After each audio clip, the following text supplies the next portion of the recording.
চাল এবং শস্যকণা প্রক্রিয়াকরণ যন্ত্রপাতির দেশ বিদেশের কোম্পানি নিয়ে international rice and grain processing exhibition শুরু হলো শস্যগোলা পূর্ব বর্ধমানের শহর বর্ধমানে। 40টি কোম্পানি ভারতের বাইরে Spain, China, Europe, Britain, Japan, Germany, Italy থেকে এখানে এক্সিবিটর হিসেবে উপস্থিত হয়েছেন তাদের অত্যাধুনিক মেশিনপত্র নিয়ে। এছাড়া ভারতের বিভিন্ন রাজ্য থেকে বিভিন্ন কোম্পানি এসেছে, তাদের সামগ্রী প্রদর্শন করেছে। পশ্চিমবঙ্গের পাশাপাশি ঝাড়খণ্ড, উড়িষ্যা, ত্রিপুরা, আসাম, নেপালের রাইস মিলাররাও অংশ নিয়েছেন। সারা পশ্চিমবঙ্গে 2,50,00,000 মেট্রিক টন ধান উৎপন্ন হয়। তার মধ্যে পূর্ব বর্ধমান জেলায় শুধু আমন এবং খরিফ ধান উৎপন্ন হয় 29 লক্ষ মেট্রিক টন। রাজ্যের 1400 রাইস মিলের মধ্যে পূর্ব বর্ধমান জেলাতেই রয়েছে প্রায় 500টি রাইস মিল। তাই Bardhaman district rice mills association এবং বিজনেস এম্পায়ার গ্রুপের পক্ষ থেকে আব্দুল মালিক এবং সুরিন্দর গুপ্তা জানান, 29তম international rice and grain processing এক্সিবিশনের জন্য পূর্ব বর্ধমান জেলাকে বেছে নেওয়া হয়েছে। পূর্ব বর্ধমান জেলার শহর বর্ধমানে কাঞ্চননগর কঙ্কালেশ্বরী কালী মন্দির প্রাঙ্গণে 15ই নভেম্বর এই এক্সিবিশনের সূচনা হয়, চলবে 17ই নভেম্বর পর্যন্ত। 3 দিনে এই প্রদর্শনীতে রয়েছে 170টি স্টল। গতবার ব্যবসায়ীরা 100 কোটির ব্যবসা করেছিল, এবার আশা করছে উদ্যোক্তারা 200 কোটি ব্যবসা এক্সিবিশন থেকে ব্যবসাদাররা করতে পারবে। 15ই নভেম্বর উদ্বোধনী অনুষ্ঠানে উপস্থিত ছিলেন রাজ্যের food and supply minister Rathin Ghosh, rural development and panchayat minister Pradip Majumdar, animal resource development ডিপার্টমেন্টের মিনিস্টার স্বপন দেবনাথ সহ বর্ধমান দক্ষিণের MLA Khokan Das, Bardhaman district magistrate Ayesha Rani এবং বর্ধমান পৌরসভার চেয়ারম্যান পরেশ চন্দ্র সরকার।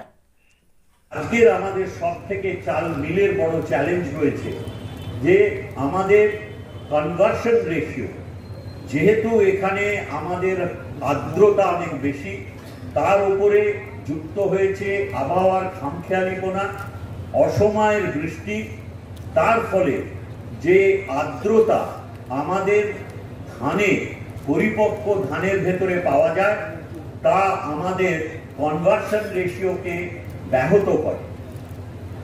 এখানে প্রযুক্তিগত সমস্যার সমাধানে those who have come with their new products, depending on new technologies, they must understand the problem of this rice mills in this district alone.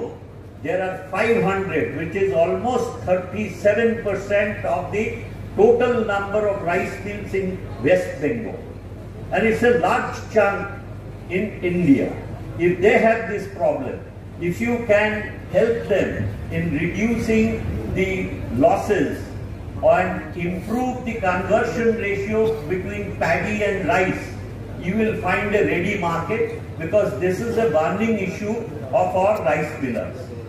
ঠিক একইভাবে যারা এই প্রযুক্তিগত উন্নয়নের সহায়তা নেবেন, তাদের বুঝতে হবে 160টার মতন এখানে স্টল হয়েছে, বিভিন্ন রকমের সামগ্রী নিয়ে তারা আপনাদের কাছে প্রদর্শন করবেন।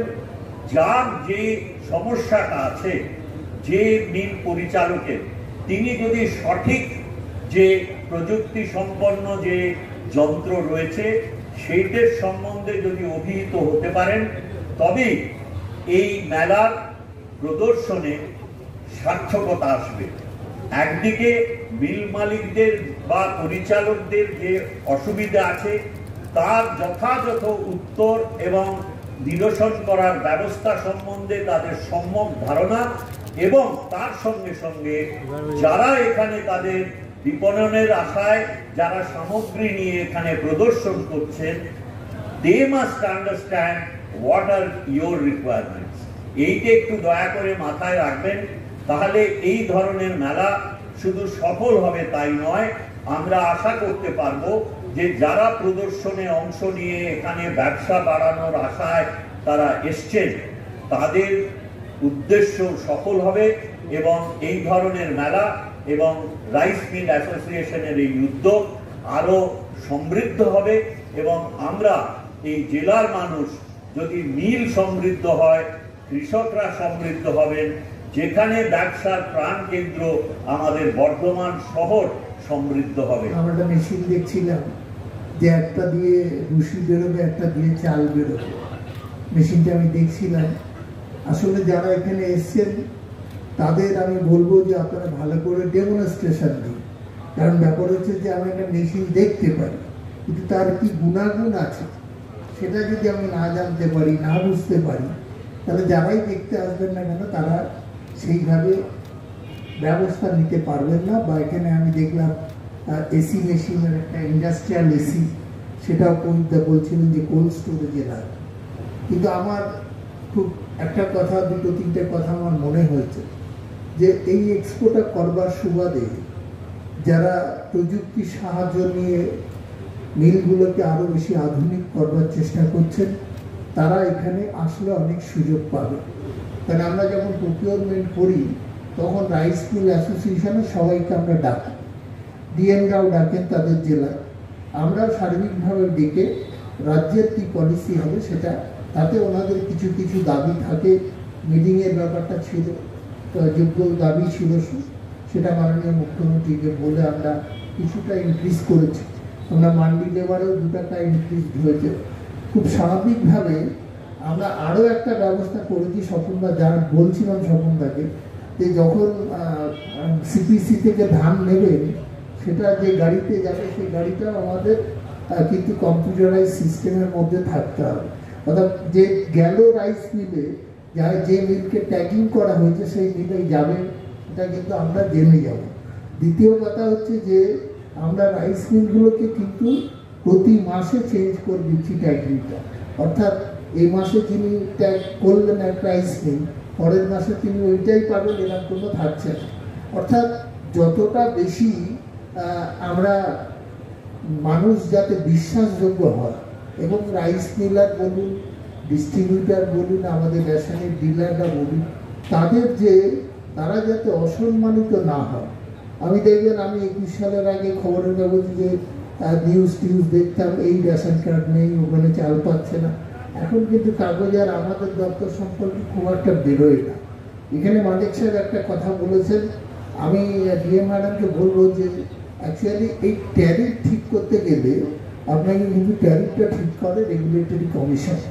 সেই রেগুলেটরি কমিশনের কাছে অ্যাসোসিয়েশনকে আমি যেতে বলেছি যে আপনারা ওখানে চিঠি দিন, চিঠি দিলে ওরা আপনাদের হিয়ারিংয়ে ডাকে।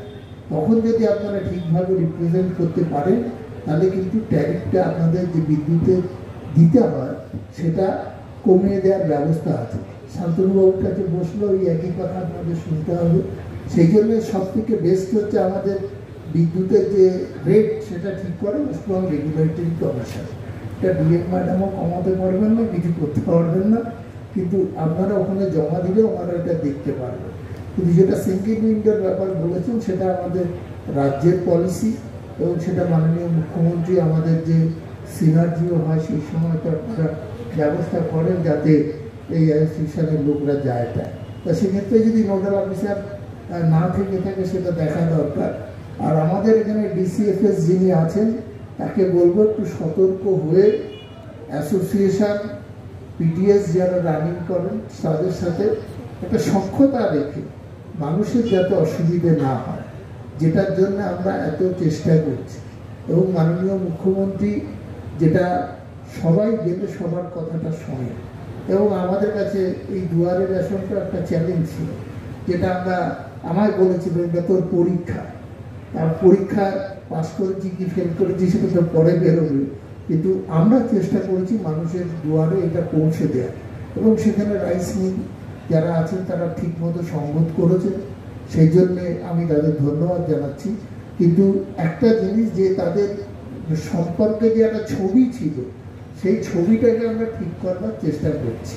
আর একটা আমি বলবো যে এই যে মালিক সাহেবটা করেছেন এই এক্সপোটা বর্ধমান শহরে, যেখানে আমাদের ফার্টাইল ল্যান্ড বেশি, যেখানে কৃষির উৎপাদন বেশি, সেখানে কিন্তু আমার মনে হয় যে এই এক্সপো থেকে যে সমস্ত ইকুইপমেন্টস মেশিনারি নিয়ে এসছে যারা বিভিন্ন প্রতিষ্ঠান, তাদের ওটা ভালো করে দেখা, এবং যারা নিয়ে এসছেন তারা যদি ভালো করে ডেমনস্ট্রেশন দেন যে এইটার এই উপকারিতা আছে, সেটা আমাদের দেখতে হবে। কেন ওনারা মাঝে মাঝে এই ওপিআর নিয়ে কথা বলেন, আউট অফ টার্ন রেশিও আপনারা জানেন যে আমরা 100 কেজি দিলে ওনাদের 68 কেজি আমাদের দিতে হবে।